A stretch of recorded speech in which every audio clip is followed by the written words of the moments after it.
Welcome to Memory Lane, a Sons of Saturday podcast brought to you by Jack and Coke. I'm your host, Pete B.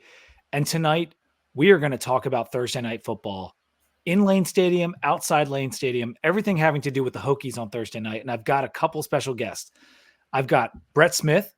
Brett has been on the Locks of Saturday, has contributed to some of our other Memory Lane shows. Brett, thanks for being here, man. Yeah, absolutely. Very excited. Always happy to contribute where I can, especially talking about Hokie history. Absolutely. And then we've got Robert Irby. You might know him from some College Football Monday shows that he's done with me and Sam.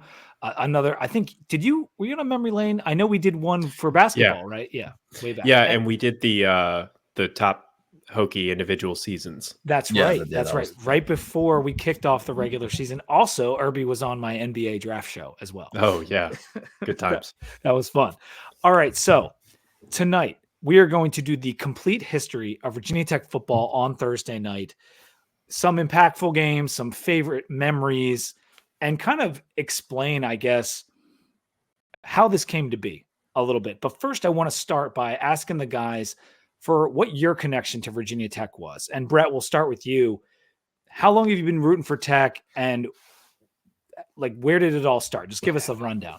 Well, I'll quite literally start out. I went to my first Virginia Tech game in the womb of my mom. So I'll start. That's how I kind of preface it with people. Doesn't get earlier than that. Yeah, no. Both my parents went to Tech. My dad's side of the family, they've been going to Tech games. We kind of been saying since 1961 when my grandfather started going there with his brother. So, I mean, I was born orange and maroon. I was made fun of all throughout grade school because that's all I wore. I mean, this is why I love coming on memory lanes, because that's just it's a core memory for me growing up is Virginia Tech football and Virginia Tech sports in general. So that's why, like I said, I'm just very excited to be on this show. So if you want an actual date, I would say since the day I was born, I was watching incredible Virginia Tech football. That's what we want to hear. How about you, Irby? Yeah, I mean, honestly, pretty similar for me. I would imagine my first time was also in my mother's womb. And Brett and I are about the same age too. So yeah, pretty linear path. We were in the stadium together. Yeah, linear path. We were womb mates. Yeah. I love it. Yeah. And my family didn't go to Tech, but I grew up in Radford. My whole family's from Radford. So, everyone around there was Tech fans for the most part. And so my parents were season ticket holders long before my sister or I came along, and, just been going ever since. I would say that the time that I decided to actually start paying attention to Tech football games when I was at them was 2007 when I was in 5th grade. Before that, I would just bring my Game Boy and play Pokemon or Mario Kart in the stadium, much to my dad's chagrin. But yeah, ever since 2007, I've just been like a fish to water, and have, went to Tech, did all that, diehard Hokie. Countless let it memories, affect my mood too much. Yes. Okay. Yeah. And we all do that for sure. And I guess I'm the exception in this group. And even Sam, I know my co-host on Too Deep, like his granddad was a Tech guy, and he was kind of born into it as well. I didn't grow up a Tech fan. When I got to school in 2002, I fell in love with it. My first actual regular season game was Nick Saban versus Frank Beamer. I think there was one game before that, but it was technically an exhibition. But that Saban game made our memory lane bracket. And I was always a college football fan. My mother went to Penn State, both of my sisters, all my aunts and uncles. So I grew up rooting for the Nittany Lions, but I loved college football. And I was never not going to go to a big time college football school. It was going to be Penn State or it was going to be Tech. And I ended up at Tech. And I've been obsessed ever since. Been doing this podcast for a long time. And so although I wasn't born into it, I feel like it's deep in there at this point. The reason we're doing a show about Thursday nights in Lane and otherwise, it's really all of Virginia Tech on Thursday night, is because we're playing BC this week, gentlemen. They're coming down to Lane. We had a Thursday night game last year that went pretty well for us against Syracuse. Might even talk about that a little bit later tonight. But we're hoping that in 2 days, because we're recording this on Tuesday, that we can add to the lore of Thursday night. And I want to tell the listeners just a little bit about how it started. And this was really ESPN's baby. Before ESPN, there were no games on Thursday night, so to speak. There might have been some, but they weren't aired nationally. And really Frank Beamer, in addition to the game day stuff, we've heard about how he gave more access to ESPN and it really helped game day get started. It was the same thing with Thursday Night Football. Back in, I think the first game was in 1994, but Frank Beamer agreed to put some of his games earlier in the week on Thursday night to get the national spotlight, bring more attention to us after we had joined the Big East. And our first game was against West Virginia in 1994. We won 34-6. But ESPN's iteration of Thursday night being kind of an every week thing didn't start until about 1997. And that's when you got the crew of Mike Tirico, Lee Corso, and Kirk Herbstreit, and really kind of launched Kirk's career. And that's, I think, what the three of us probably remember the most. And you guys may be a little too young for 97, and I may even be a little too young for that. But by the time we got into the 2000s, like Tirico's voice on Thursday night is what I definitely remember. Is that right, Irby? Yeah. 97, I was, probably learning how to crawl at that point. Yeah, me too. So it was a little early. Yeah. Just want to make you feel old there. Yeah, come on. As you mentioned before, you went to college 5 years later. So I was in kindergarten when you started college. So that's a fun thought. Yeah, but no, Tirico. I mean, I've always been a Mike Tirico guy. And I think that combo back when, especially when Lee Corso was his like electric kind of personable self that was really captivating for an audience. And, people forget about that as he's kind of aged, but they were a dynamite group for sure. And I kind of associate that trio with Virginia Tech specifically. Definitely. And there was even Chris Fowler got in there on Thursday nights, Reese Davis, Joe Tessitore did a bunch of Thursday night games. Now, for you guys and the age that you are, Erin Andrews, now her sideline reporting, I mean, that was a coming of age story for a lot of young males across the United States, getting to see EA on the sidelines. And we all had a crush on her, I'm sure, at some point or another. Right, Brett? Yeah, I suddenly didn't like monster trucks anymore once I started watching Thursday Night Football. And it's crazy how famous, that those crews have become. And Sam Ponder was in there too. But Tirico has become a legend in announcing. Kirk Herbstreit, same thing. Lee Corso, still working, still a living legend. And so it's incredible. Obviously, ESPN at that time in the late 90s and the early 2000s, they were in their real heyday. Sports Center was must-see TV almost every day. You had the most entertaining people in sports broadcasting all at ESPN, and they went on to do great things. But the crews that we got to listen to were amazing all those times. Do you guys know how many times we've been on Thursday night? I mean, I have the tab. I know it's like right next. I can click into it and look, but I'm gonna try to guess without it. Yeah. It's over. I think it's in the 30s, right? Yeah, I think it is. Yeah. 35. It is 36 games. It was 35 prior to Syracuse. So Irby, you're very close. Our overall record on Thursday night is 24-12. So a good record for sure. We're winning 66% of the games. We started off 12-1 when we got this thing going. And the one loss was that BC game early in Frank Beamer's tenure, the one that we lost 14-20. And you probably know about this, Brett. 1995, we lose that game to BC, and then we go on to just have a monster run in 1995. And it was one of our best seasons ever. Arguably, probably the season that put Virginia Tech on the map on the national scale. So after that 95 game, we did not lose a Thursday night game from 1998 until 2005.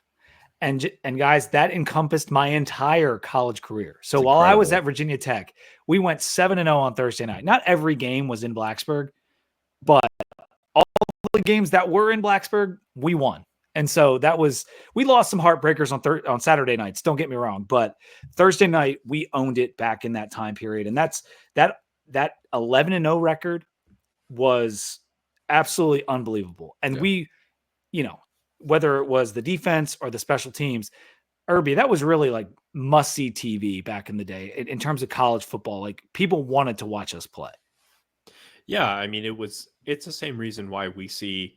I mean, we're recording this on a Tuesday night, and there's multiple games going on now. It's just this idea of like, hey, what if football was played more than just 3 days a week? What if we played it Yeah, on Thursday? that's exactly what I was gonna say.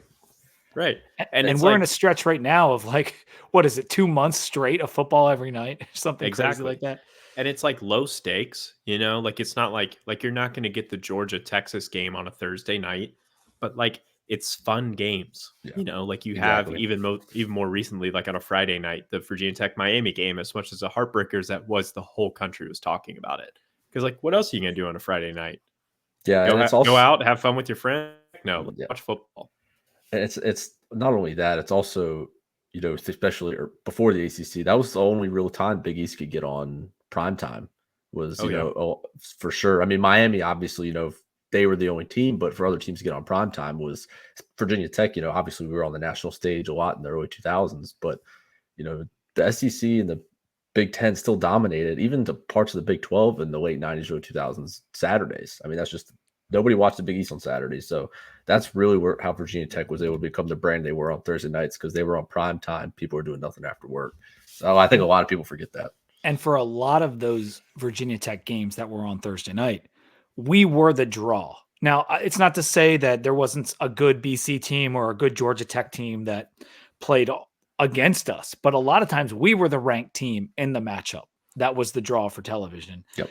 And it really helped put us on the map, sacrificing some of those Saturday games to be on national TV. And Frank really saw the value in that. He saw the value of moving into a conference and getting into the Big East, and he saw the value of allowing access to ESPN, to whoever, to bring us more notoriety, and that helped bring in more money and get the program better and better. This is before the days of ACC Network. This is before you had 3 channels to watch football. I mean, college football: ESPN, ESPN/ABC, ESPN2, and I even think they showed games on ESPN News back then. Yeah. And CBS, so 4.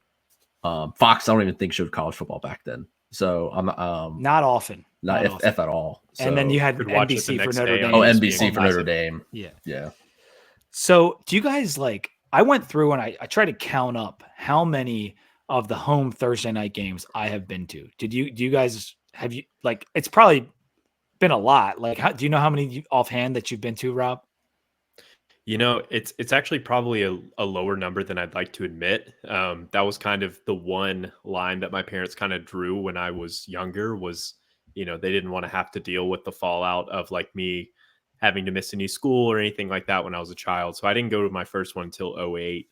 Okay. Looking at it now, I would say that I probably have only been to maybe 4 or 5, as much as that pains me to admit. Well, I mean, you had the disadvantage of starting later. And I guess, Brett, you're in the same boat as him. It's like, I've been to 10 of 20 Thursday night home games in Lane. And as of late, that hasn't been a ton of wins. Some of them, yes, some of them, no. But when I was counting them up, I couldn't believe how many I had actually been at. But we've all been at some very memorable ones. And I want to start talking about some of the most impactful games, some before my time even, but definitely some in mine and some in yours. And I think we'd be remiss if we don't just start with 1999, because the first, I know we won the game in 1994 against West Virginia, but that was a little bit of a different time for Virginia Tech. In 1999, we play Clemson on Thursday night. We win 31-11. It was a little bit closer than that score, but what people remember about this game, what is it, Brett? Welcome to the Terror Dome, baby. Welcome to the Terror Dome. And I actually have that here. Welcome to the Terror Dome, baby. We swarm. Welcome to the Terror Dome. We swarm. Let them know. We swarm, baby. Swarm, baby. All day long. Clemson wasn't ranked, but it was still kind of a coming out party for the 1999 team, at least in my estimation. We got 2 defensive touchdowns, 38 seconds apart in the final minutes to kind of juice that score a little bit. And Corey Moore is the one that's famous for that quote, and he had 2 sacks in the game. Brett, what would be another very impactful game on the Thursday night list for you? I mean, we'll talk about wins first because there's an obvious loss we're going to talk about that changed the trajectory of, I would say the program potentially. Everything. But everything, yeah, but we'll get to that later. I know one we have on our list we've kind of curated was definitely Clemson again on November 10th. November 10th. They were number 10 in the country in 2006, and that was a good Clemson team. That's when Clemson seemed like they were turning around right before Dabo. This was towards the end of was it Tuberville? Was he there? Is that the end of No, him? It was Tommy Bowden. Bowden. Oh, Tommy Yeah. Bowden. I always get them confused. It was like towards the end of him. They thought they had got it figured out again with him. And people were excited to have kind of Clemson back like they were in the mid 80s. And we just came out and just absolutely punched them in the freaking face.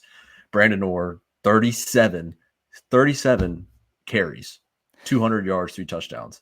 I don't even know if running backs get that many carries anymore, except for Ashton Genty, who currently might be getting that many. I think he might have had 30, but like 37 is pretty nuts. Yeah, it's. I mean, we just straight up, we were unranked, straight up punched him in the face, and we were. It was to the point where Kirk Herbstreit was just like calling the play before it would happen. Exactly, because it's up Brandon Orr up the middle. There he goes up the middle. And in 2006, the Virginia Tech defense was ridiculous. I know we had a lot of good defenses over the years, but 2005 and 2006 defenses, they both finished number 1 in the country, right? I'm pretty sure it's like ranked 2 or 3 all time in total yards allowed.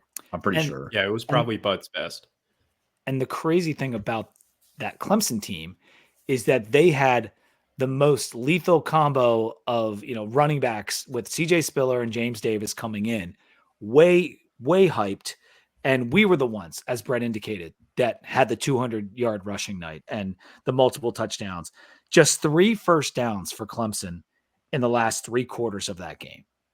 Just a dominating performance. And to beat number 10, it's actually one of the few ranked wins that we have on Thursday night, because a lot of times these games didn't necessarily feature a ranked opponent. Mm-hmm. So that was definitely a massive one. Do you have one for us, Herbie? Yeah, in terms of impact, I mean, I feel like the 2016 win, I think to me there were 2 weeks in a row. Honestly, I could probably lump those two together because that program was kind of at a crossroads that year in 2016 in terms of what that season was going to become.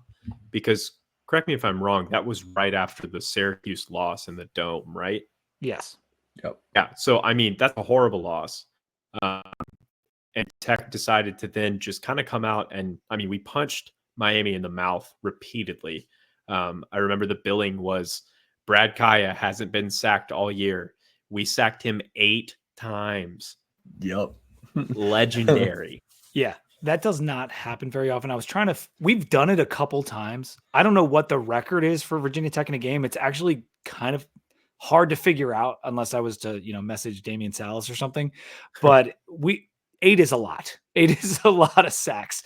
And I know Sam has a soft spot for that game in his heart. It's one of his personal favorite games. And I was at that game. It was so loud, absolutely deafening in the stadium for that Miami game. Yeah. It was like oddly warm too. Because this is probably, I'm going to maybe get ahead of myself here, but this was probably my favorite Thursday night game as well. Because I mean, Sam, Brett, and I were all in college at the same time. So we basically lived the same life in college. Yeah. But I remember for me, it was so oddly warm that I was wearing I only was wearing a Malcolm Delaney basketball jersey, no sleeves in late October.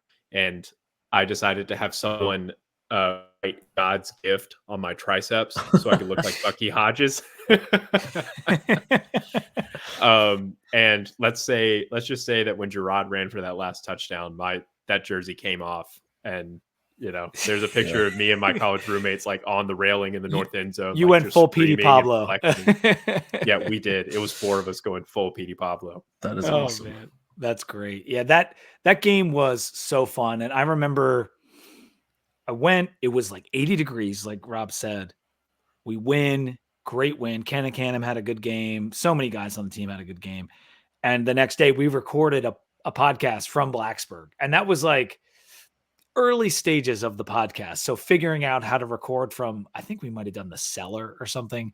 It was silly, but a lot of fun. And then there was another game that you mentioned in that 2016 season.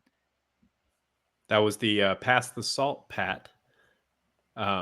The Pitt because game. we went up to Pitt and beat Pat Narduzzi, ran fade routes all night. They couldn't cover it unless they were, grabbing. And Pat Narduzzi was breaking headsets and complaining and into really YouTube video, and then just kind of a hard-nosed win that I think really kind of sparked that Virginia Tech Pitt rivalry that's kind of reached the surface here. Yeah, it was a hard-nosed win, and that's weird to say about a game where we passed the ball so much. But it really was kind of a gutted out, gritty kind of win because the receivers just kept going up and Evans was relentless. He got a little nicked up later in the game. I think Motley even had to come in for a minute, but he toughed it out. The receivers made so many plays, Ford, Bucky, and Cam, and both of those games were crucial to us winning the Coastal that season. And so having them both be on Thursday night, one in lane, one not, really impactful games for the Hokies. What do you got next for us, Brett? Yeah, I mean, we talked about, do we want to talk about do you want to talk about wins still, or do we want to talk about let's go to the last win I think we have on the list here. We'll go to Georgia Tech 2010. So obviously this is like one of the games where it felt like Tech this is a classic game Tech would lose. It was back and forth, and then eventually I'm pretty sure Georgia Tech they were up, was it 21-0 or 21-7 at one point? They had a lead for sure, and I don't remember the exact. I think they were up pretty good, and we just this is just a classic game where we lay an egg against Georgia Tech, and then all of a sudden we get an electric kick return from David Wilson to tie the game, and we're like, oh my gosh, all right, we're back in this. And then our defense gets a stop. We scored twice, I believe, in the fourth quarter with under 8 minutes to go. We hit the kick return after they scored to go up 21-14. I can't remember exactly. I don't want to misspeak. But anyway, I know we got a kick return, stop, touchdown to pretty much win the game.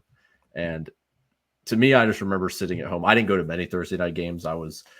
It's a 4-hour drive for me, so it was where I lived. So I remember watching a lot on TV, and I remember staying up late and just being like, my dad and I especially were just like, this is a classic. We always seemed to lay an egg against Georgia Tech, either the beginning of the season or the middle of the season. It just seemed that way.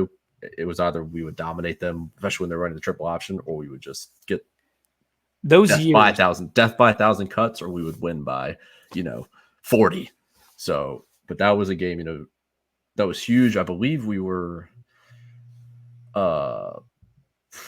number 22. 22, yeah, that's right. There was a following year in 2011, we were 10th. We went down there. And we got the win. Yeah, we got the win. We played very handily there. So yeah, that one was pretty awesome just because that memorable kick return from the kick return obviously sticks out. We were down 14-0. 14-0. And that's later right. in the game, it was kind of back and forth, but we needed that kick return to give us the lead. That's right. Yeah. That was the one that it was 21-21. That's right. I might have had it backwards. Yeah, no, it's all good. But the thing is, we all remember is David Wilson running and then hopping through the end zone with the excitement. Like that was, I remember the bar I was at in Northern Virginia when I was watching that game, and that was awesome. So the last impactful game we'll talk about, and it's not fun, is the Matt Ryan game, 2007. Another one I happened to attend. It rained all night. The tailgate I think was okay, but once the game got going, it was just raining. Like you're just soaked to the bone watching the game. And we were up 10-0 for most of that game. And in the last 2 minutes, they miraculously scored, onside kick, scored, and won the game. And it was like the rug pull of all rug pulls. Like it was because they were number 2. And this was the year that everyone's talking about this year with all the upsets. Number 2 is going down almost every weekend. And we're playing number 2. BC was that high in the poll, and we're number 8. And we have them on the ropes in our house. And he's a reason he played so many years in the NFL. Matt Ryan was an amazing college quarterback that if you watch any of the broadcasts that year, that's all you heard about. And we had him dead to rights. We couldn't do it. That game, it still haunts me, fellas. I'm not going to lie. Were either of you in attendance for that one? I wasn't, but if you were to ask my dad what the worst birthday of his life was, it was that day. He turned 45 on the day that Matt Ryan absolutely ripped the hearts out of every Hokie fan. He always talks about how it was raining sideways and Matty Ice came blah blah blah. You know how dads are, but yeah, 45 was not a good birthday. And later in that season, that was we only had 2 losses, and every team virtually had 2 losses in the country. Our first loss had come to LSU at the beginning of the year when we burned Tyrod's red shirt, Thank and God. they ended up winning the national title. LSU did, but they also had 2 losses. So if we had been able to win that game, I don't see how we wouldn't have played Ohio State for the national championship and maybe have won, because that Ohio State team wasn't that great. Despite what Ohio State is now. Was that Troy Smith? Was that year? I think it was the year yeah, I think it was. So Troy Smith might have been 06. He didn't win the Heisman that year, but it was the year after. One of his years, because there was a year where Michigan and Ohio State were both 11-0 when they played, and that might have been that season. Anyway, no, because Michigan would have still made the national championship if they would have been 11-0, then they would have just finished 11-1. I remember it like being the game of the century or whatever it was at the time when they were both having those good seasons. But we were linked in there somewhere. And at the end of that season in 2007, just to put salt in the wound, we were number 1 in the computer polls. When the last BCS standings came out, they combined the AP, the Harris, and the computer polls, and we were number 1 in the computer polls at the end of the championship game. Didn't matter. Did not make it in the national championship. LSU, deservingly so. They had beaten us. They were probably better than us. Obviously, they'd beaten us pretty badly. And they won it all. But that was 2007, Matt Ryan game. We have to mention it. It was impactful. One fun fact about that game was my parents went. I didn't go.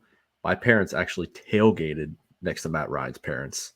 And after the game, Matt Ryan came by the tailgate, and my dad said he just really didn't know what to say. He was just like, but Matt Ryan said that was by far the coolest experience he's ever had as a college football player. Like, it just being in Lane Stadium. Obviously, they won. I don't know if he'd have said that if they lost, but he said it was just like my dad said he was very gracious, honestly. And he always comes across like that. He sucked for us. That is a cool nugget, man. Yeah.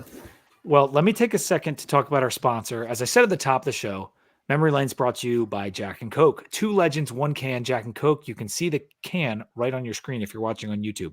And if you are watching on YouTube, make sure to subscribe and like the video. If you could like the video, that would really help us out. The number 1 cocktail in the world, Jack and Coke, is now available in a can. It's true. Jack Daniel's Tennessee whiskey mixed with Coca-Cola or Coca-Cola Zero Sugar is now available in a can at your local grocery and convenience stores. So get in there. It's 2 legends, 1 can, Jack and Coke, ready to drink. And as always, when you guys are drinking those Jack and Cokes, please drink responsibly.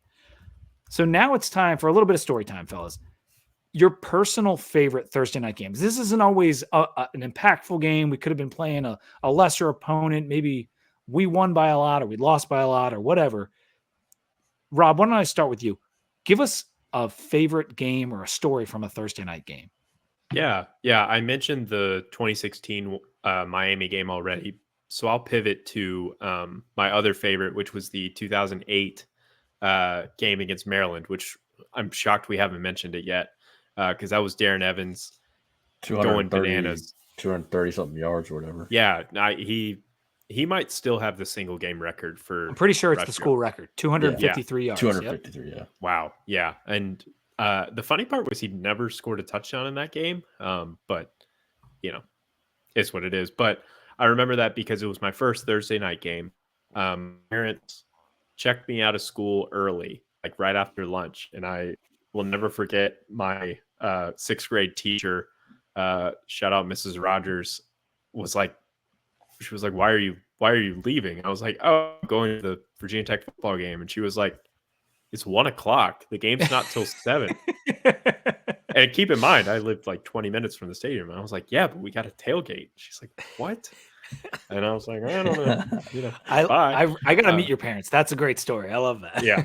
And I mean, so we went, we tailgated, and no, it was awesome. I mean, I loved Darren Evans as a kid. He was kind of like one of my first favorite players because I loved just, the way that he would just brutally run through people.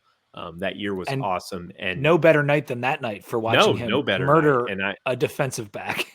yeah, I mean, that I still like can hear Chris Fowler's like high pitched squeal when Evans runs through that guy. Whoever thinks Skinner was his name, but Yes. anyway, yeah. great game, great night, good weather. Every part of it was perfect. That's a good one, dude. What about you, Brett? You got a memorable story or game for us? So I'll remember the game a lot, but I'll peek because you said you were there in the monsoon. I'll let you piggyback off this. The Texas A&M game 2003. I remember Hurricane Isabel.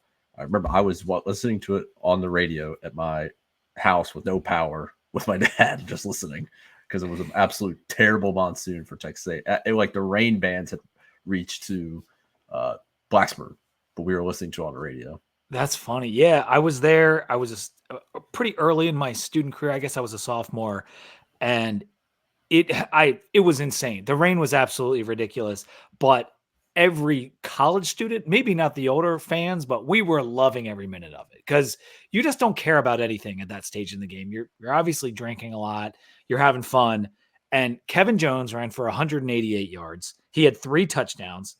We were number 8 in the country, and we won 35-19. Now they were unranked. Maybe the margin could have been bigger, but when the weather is bad, it favors the less athletic team. And at that time, that was Texas A&M. Like we were the ones that had the big time athletes and all the stud recruits at that time. And my friends to this day, we talk about that Texas A&M night, and we just completely soaked again. I guess this is a theme now for Thursday Night Football, but great game, great memory. That I think, Brett, that was on our bracket.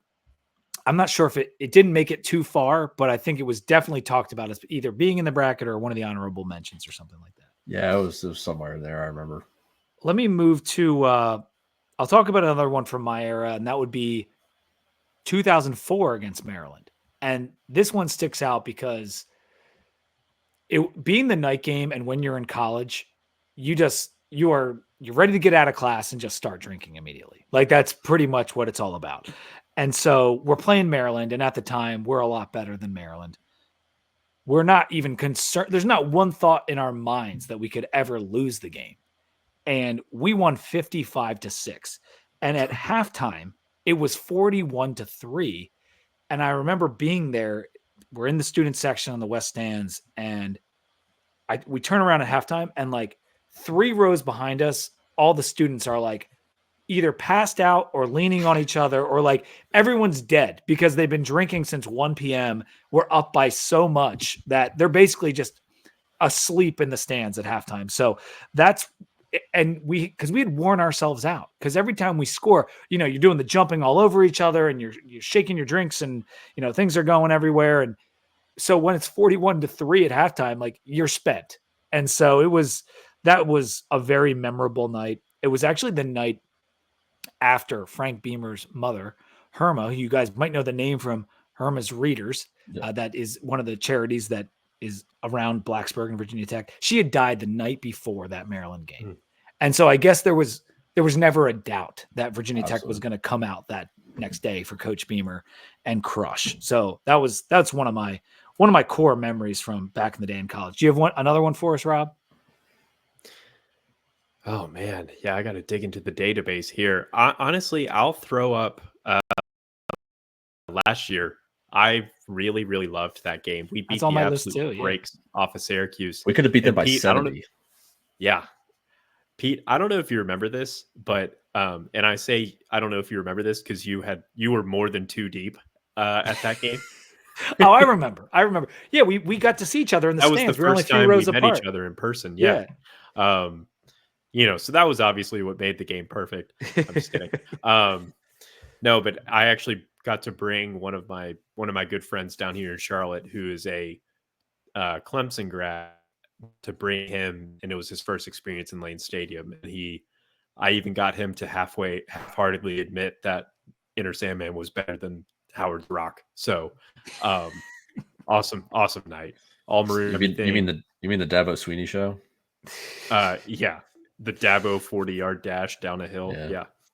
But in that game against Syracuse, I was going in, Rob. I'm sure you felt the same way. It wasn't a lock that we were going to win. No. Like I I thought was Garrett definitely. Schrader was. I thought Garrett Schrader could have ran for 150 on us the way they were playing. He was playing great at the time. He was playing well, and we had problems defending the run. Yeah. But APR and the guys came out with their hair on fire. He had a great night. He had 2 sacks. We had 8 that night as a team. We talked about the Miami game in 2016 having 8 sacks. We had 8 against Syracuse in 2023. Tootin and Malachi combined for over 200 rush yards, 318 rush yards as a team for Virginia Tech last year. 0 rush yards for Syracuse, as Brent Pry famously did in the locker room afterwards. So was that when Malachi threw a touchdown? Yeah, it was. Yep. To Felton. Yeah. Yeah. And that's another thing that's similar to the 2016 game, right? Brett, like in that 2016 game, we had the fullback to fullback. Yeah, connection. that's right. Yeah, that's right. I was at this game too, and that felt like vintage. That night felt like vintage night game for Virginia Tech for the first time for me. I don't know about you guys in a long time. It's like true night game. Like there's some games that start, during the day, the end of the night, but that to me felt like a vintage, to me night game. It really was. And we had a safety. Peter Moore had 5 field goals. We could have beat them by 60, 70 points. We could have hung 60 on them if we were able to get it together in the red zone a little bit. Yeah. But Felton still, had a nice some things night. will change. No. Yeah. I mean, even in our good days, we still have to beat Tech a little bit to the core. I mean, it was kind of like Peter Moore's coming out party. Since then, not Peter Moore, John Love. Sorry. Yeah. Ever since then, John Love has been like one of the best kickers in the country. So the doctor. Yeah. So I have another memory, and this is from a loss, but it was a good game. In 2012, we played Florida State. We weren't having the best year in 2012. We had started out. We lost to Pitt when we were ranked and they weren't, and we lost 28-22. And at the end of the game, EJ Manuel basically led them down the field for the game-winning score. Oh, that was like almost his time expired, right? Yeah, it was a brutal loss, but it doesn't factor into some of my like worst losses for Tech because we weren't supposed to win the game. Mm-hmm. I obviously, was crushed as much as you can be, but yeah, I'm just making sure the year was right. 2012 Florida State. We held them to negative 15 rushing yards that night. Like that was James Gale, who like Nigel, maybe like there was a couple other guys on that line that John Graves, maybe. Yeah, maybe John Graves. Yeah, I think you're right. I think you're right, Irby. Skip or both. Yeah. Yeah. And EJ threw for 326 though. And he carried them that night. And there's a quote from Bjorn Werner. Do you remember that name? He was a defensive end for Florida State. I do remember now. And he was a really good player. And he said, Thursday night, Virginia Tech, this is what I watched every year. And now I've experienced it. And it's crazy. And that's similar to what you said about Matt Ryan, Brett, in that like there's even across the college football landscape, people know about Virginia Tech on Thursday night and they want to play in it. And unfortunately, I guess they feel better about it when they get a dub. But nevertheless, I thought that was kind of a cool quote that he had something to say. But the reason I bring that game up is not because it was against Florida State and we came close to beating them, whatever. I went down with 2 buddies. We got a hotel at the old Holiday Inn, which is now something else. And we go out before we run into one of my friend's frat brothers, and he disappears. And we're having burgers and stuff downtown at Big Al's. And we find him like 10 minutes later. He is in an absolute body bag. The game has not started yet. Like we are downtown. We're going to walk downtown. And I was like, what happened? He's like, I was doing shots with my frat brothers. I hadn't seen him in a while, whatever. But like all incoherent. We walk outside. He can't stand up. Like, again, this is like 7:00. And so me and my other buddy were like, I don't know what to do. Like, we can't take him to the game. He can't even walk. So his frat brother was like, he lived locally. I think he worked at Tech. He's like, I'll just take him back to my place. You guys can come get him later after the game. And so we went to the game without him. So we went all the way down from Nova. We get down there. My buddy can't even go to the game. And he wakes up like in the 4th quarter and meets us downtown. He's like, I can't believe we lost. We're like, you missed the entire game. Yeah. I'm thinking about it undergrad. I don't know if my parents want me to say this, but I don't know if I ever ate dinner before a Thursday night game. just out at Sharky's beforehand. Like, what was the move for you before a game when you were in college? Like a Thursday night game or in general? Like on Thursday, yeah. I'm talking Thursday night. Post 21, definitely downtown, for sure. Big Al's RIP. That was the spot for me. 421. I remember going to Center Street one year. My dad came up with a few of his buddies. They were in like fraternities that had placed on Center Street way back in the day, so they wanted to see what that was about. And my freshman year, did we have a Thursday night game in 2015? We had the opener against Ohio State, but we had a Friday night game. Yeah. And NC State on a Friday. NC State game. That was awesome. That was a fun game. But it was a Friday. Yeah. It was Friday. Yeah. I can't remember what I did then, but anyway. Are there any other memories or anything you guys want to talk about of like a certain Thursday nighter that sticks out to you? We'll talk about a Thursday night game that we haven't mentioned because it never happened. Did you guys know Did you that about the Lee Corso car getting struck by lightning thing? Yeah, that was the opening game Thursday night on August 30th in 2001. That's interesting. Yep. I don't think I remember that was a Thursday either. Dang. Yeah, it was August 30th, 2001. Unless the calendar's wrong. The story is that game day or ESPN was down to do the game, and his car got struck by lightning. Yep.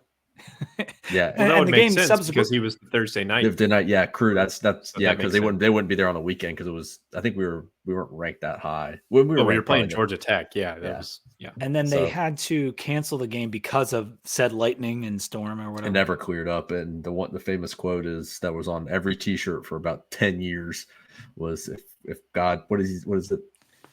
I don't know what Hokie is, but God is one of them. God is one of them. Yeah, that's what it is. So bringing up Georgia Tech is actually a good point because that is the team we have played the most on Thursday night. Mm-hmm. I thought it was BC because we've played BC 6 times and we're 3-3 against Boston College and we're going to play them a 7th time. But we are 6-1 against Georgia Tech on Thursday night. Which is interesting because I felt like we always laid an egg, but I think those are on Saturdays. Yeah, there's been definitely some eggs laid on Saturday, especially all those years when we were discussing the back and forth for the Coastal. It was like us or Georgia Tech almost every year. Yeah. But I'm trying to remember what the loss was. Oh, it was that. It was 2018. I can tell you that because it was our senior year, Brett, and that was when everything was going. Oh, really bad. Yeah, we lost like 3 games in a row by 3 We scores. got crushed that night. And then we lost to Miami. We lost to Miami the week after by like 3 scores, I believe. And Boston College with AJ Dillon beat the brakes off of us too, and Notre Dame. Like that was, I've never felt so powerless as a Virginia Tech fan to just like watch. I just watched everything unravel. Let me read you some stats here, because Georgia Tech's quarterback, his name was Tobias Oliver. Passing, 0 completions, 1 attempt. Rushing, 40 carries, 215 yards, and 3 touchdowns. That's just 40. That's just the stomach. 40 carries. And the second leading rusher, Jordan Mason, current 49ers starting running back. Yeah. Oh, wow. Yes. Yeah. And he had 12 carries for 82 yards. He also had 3 touchdowns. But I mean, like, they had so many yards rushing. Like, it was just insane. The run defense fell apart at the end of that year. You're totally right. Going up to Pitt, and Pitt put up like 400 or something. Yeah. Yep. That was Quadri Allison. Dude, 2018, you prefer to forget it, right? Like that was the end of that year just really got out of hand. Yeah. Some of the defensive performances were just horrific. Except for UVA, that was one of the greatest games, just like in terms That's true. That I've is never true. been to in my life. They're just, I'm surprised I didn't get hospitalized from a heart attack. No, I tried to PD Pablo that game too when Trey Turner blocked the punt, and I had so many layers on that they got stuck on my arms when I was trying to get him over. I got him over my head, and I'm just holding a big chunk of layers. So we're going to kind of go through the official best game rankings at the end. We'll kind of do it on the fly. we're going to also mention some of the worst games. We've already mentioned the worst. We know that 2007 against Matt Ryan is the worst game, but this is kind of a complete history, right, fellas? So we'll talk about some of the other disappointing games on Thursday night. But first, I want to tell you, Memory Lane's brought to you by Roback. You guys know Roback, the performance active wear designed for those who crave activity. I'm sure Brett and Irby both own some Roback, and you got to get yourself a Commonwealth. They have both of them in stock. They have the new drops. That's the VT Game Day. Well, no, those are two different things. There's a VT Polo that has the TV logo and a bunch of stuff on it. Then they have the Game Day Polo with the VT fingers and the helmet and the football and whatever else. Use our code 2DVT to get 20% off your order from Roback. Not only do they have the tech drop, they have great Notre Dame, LSU, any college you could ask for, all the different states. If you happen to live in a state, even if you don't root for that college football team, maybe you want the New Jersey State Polo. Maybe you want the Texas State Polo. I don't know. But they also have hoodies, quarter zips, joggers, women's stuff, and of course, so many designs of polos. So use code 2DVT to get 20% off your order. Roback Crave Activity. So I mentioned the fact earlier that they didn't lose a game while I was at Tech. Well, as soon as I graduated in 2006, that fall, they lost to Boston College. We lost 22-3. And 2006 was a weird year because 05 had been such a good year. We still had a great defense in 06, but we just struggled to move the football. And losing 22-3 in Boston was a pretty brutal loss on a Thursday night when we typically play well on those Thursday games. This was the game where Brendan Hill was dancing as we were down by a lot of points. And Kirk Herbstreit just laid into him on the broadcast. And that memory always sticks out in my mind. Do you guys have a worse game you want to mention other than the 2007 game? West Virginia 2 years ago was pretty hard to watch just because we had gotten the Black Diamond back. Oh no, we lost the year before in 2021. We should have. That's right. But we should have won that. We were given the chance to win that game. It didn't do it. And I was like, even though coaching, I mean, we were gifted the ball on the 8-yard line against West Virginia at WVU. Yeah. But anyway, we're talking about that one. We're talking about the one following year. The team hadn't looked great, but West Virginia was not good either. Like they were not a good football team, and it's just flat out. It was just we weren't a good football team, and just sucks. And the first half of that West Virginia game in 22 was pretty close, and we let them score right before the half, and it felt like we were hanging on. If we could just hang on another, if we could just get to the fourth quarter, we could have done it. But you're totally right. That score before. Yeah, I think we were up 10-7 if I remember correctly, because Caleb Smith had that awesome touchdown catch, and then it was like 14-10 at half maybe, and then they just, There was another game that year that was on a Thursday night on the road. Rob, do you want to talk about that one? Are you talking about the night that me and Sam Jesse went feral? You got to tell me what happened there. In Raleigh.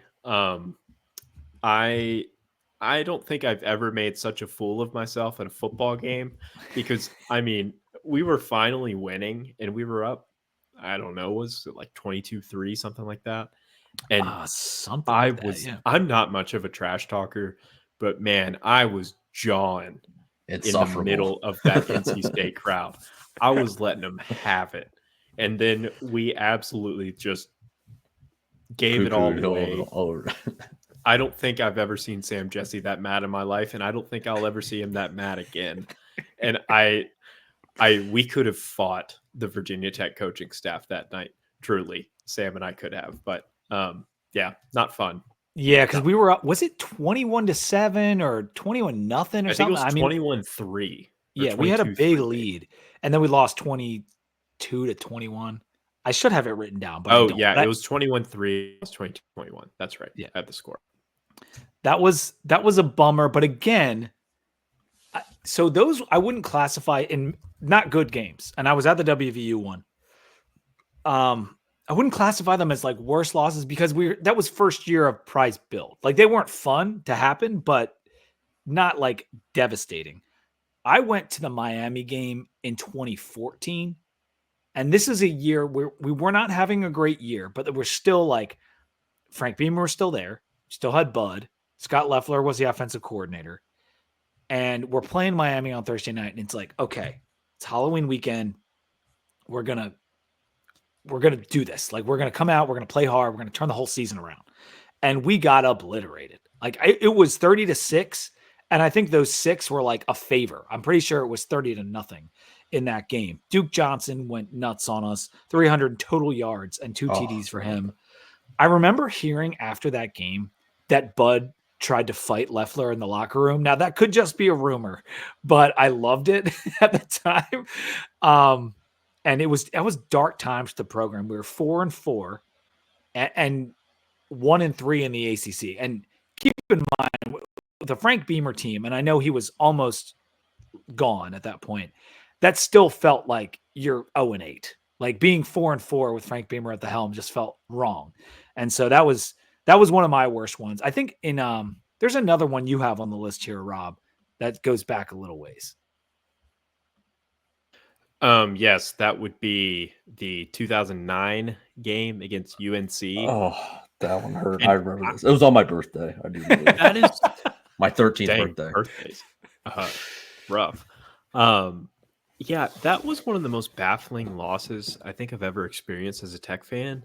And I'll never forget, because it was right after we had lost at Georgia Tech. And that was a tough loss, but that was a good Georgia Tech team, right? Like, they won the conference, they played in the Orange Bowl. It was Paul Johnson's best team. And it was on the road. It was a respectable loss. Mm-hmm. And we then come Thursday night against a UNC team that sucked. And I remember, like, tailgating with a UNC fan that I went to high school with, and him saying, I don't think we'll win, but I'd really be happy if we did, or something to that tune. And then they won. I mean, looking at the stat line here, like, what did UNC even do to win? Like, TJ Yates was the quarterback. He was 18 for 28 with 131 yards, 2 touchdowns, and a pick. Their leading rusher was Sean Drawn with 12 plays for 77 yards. I think he played in the NFL. But yeah, it was. You know what happened in that game? You know what happened? Ryan Williams fumbled. That was the second game in a row it happened. He fumbled in that Georgia Tech game too. It was 2. And people were like, "What is happening?" He was inconsolable on the sideline of that UNC game. And it cost us, because I think we were driving for a game-winning field goal or something when it happened. I can't remember exactly. I remember I was at my buddy's house watching the game, and it was a bad one. I agree, because that 09 team was they very went down good. And won it as time expired with the field goal. We fumbled on our own end. Okay. So yeah. That's what I knew. It was devastating in some kind of way towards the end of the game. And the last one I see on the list was GT 2018, which we already mentioned. Brett, did you have anything else, or can we move on from worst games? Yeah, we can move on. I'm getting sad. Okay.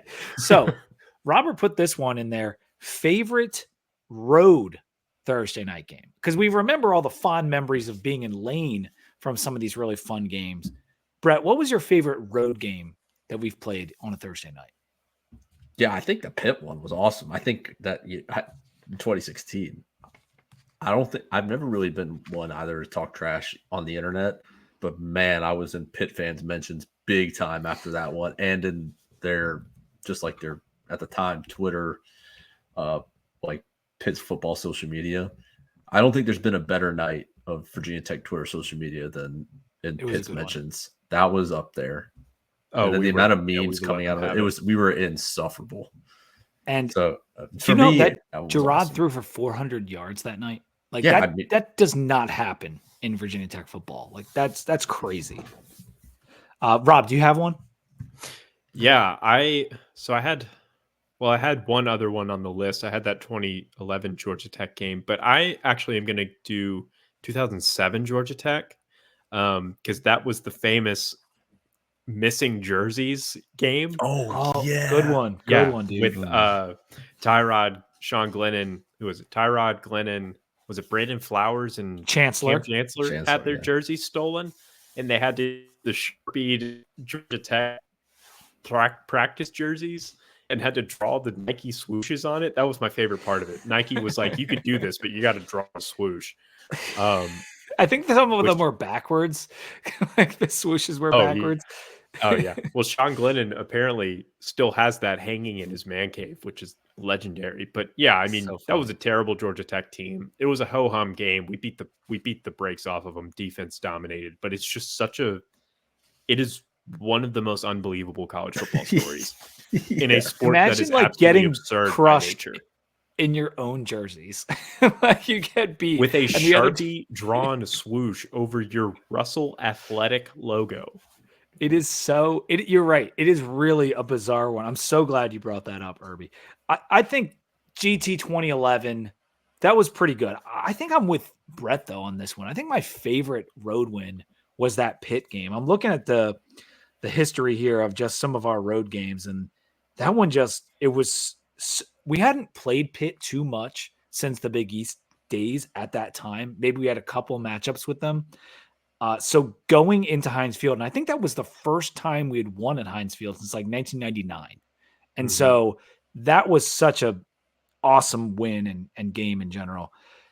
I'm trying to think if there's, before we get to the official rankings, I did want to bring up Marshall in 2002. Another one that was my freshman year. 47-21, we beat Marshall. And we play Marshall a lot over the years. We played them this year, played them last year.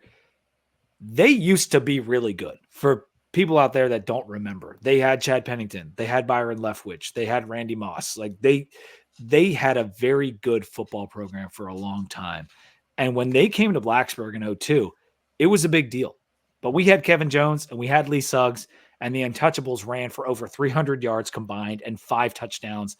It was 26-0 against a ranked Marshall entering the fourth, and Leftwich ended up putting up some touchdowns. But that was also the night that Beamer had his number retired. So another game where it's like, okay, of course they're gonna win, because we're doing one of those honoring games. And whether it was the night after his mother died or him getting his number retired, we crushed on Thursday night because of that. So very, very cool. Let's move to the official best Thursday night game rankings. And I'll start with Brett. I just want, what comes to your mind, the best Thursday night game of all the ones we've talked about? What's the best, quote unquote? And it's all up to your own interpretation. I mean, I think in just terms, for me, it's got to be the Terror Dome game. Again, we talk about it wasn't that great of a Clemson team. The stats were padded at the end of the game, you could say, or the scoreline was closer than it really was. I mean, scoreline was closer than what the game was closer than what the scoreline said. That's what I'm trying to say. What you're saying. Yeah, sorry. And I just think it's just in terms of the trajectory of Virginia Tech football, that was one of the most important games of all time. Corey Moore put us, in the national spotlight. We were already getting there, but that one really propelled us, and really from that game on until, you could say 2010, 2011, and nothing, we were known as the Thursday night team. We swore, welcome to the Terror Dome. We swore, let them know. We swore, baby, all day long. Yeah, I thought I had ESPN open. I thought it was like randomly playing one of those videos again, and I was like, shit. That audio quality is like so bad. It actually plays at the beginning of every episode of Dan's podcast, which is called Tales of the Terror Dome. And it's not often that a phrase a guy says on the sideline to the cameraman becomes a nickname for your stadium. And so just by that alone, and the fact that it was on our national championship team's year, it's very, if it's not number one for me, it's 1A. Like it probably is number one for me. Rob, what about you? Yeah, well, real quick, shout out to Brandon Streeter, Clemson quarterback, for being the one being terrorized, then going on to be a terrible offensive coordinator at Clemson. Shout out to you, my guy. And his parents were there too. His parents came all the way to Blacksburg to watch that. Oh man! And they interviewed his parents like literally right after he got just murdered. Oh, yeah. So 99, like we can kind of move, like we know it's all very good. Do you have another pick for a top choice? Yeah, for sure. I think it's worth mentioning 2000 as well against West Virginia, just because that's the famous Andre Davis punt return. Nasty block, all that good stuff. And it was a game where we just beat the brakes off of West Virginia. It was kind of the quintessential Vic Davis game. It was kind of really the only time those two were really kind of healthy that year. That was like the what could have been kind of game. So that was a good one. But I just wanted to make sure we mentioned that because I know we haven't mentioned it yet. But Yeah, I think that's a good one. my favorite is 2016 for sure. Just the memories of it, all that I said, the Petey Pablo, God's gift, all the above, just fantastic night all around. Nice. I think I kind of want to pick one that I was there for, but I think Clemson 06 has to be right at the top of the list because there's not too many top 10 wins in history. We got one on a Thursday night against what is now a national championship winning program multiple times over. And so the Clemson 06 game, I think that's 1A. I think that's, whatever you want to call it. It's Clemson 99 and then Clemson 2006. And that game sent them back to the to the pit until Dabo, really, because that was like the year they were like, oh crap, we're back like we were. And if it wasn't that one, Brett, it was in 07 when we went to Death Valley and just torched them in one of my favorite games ever.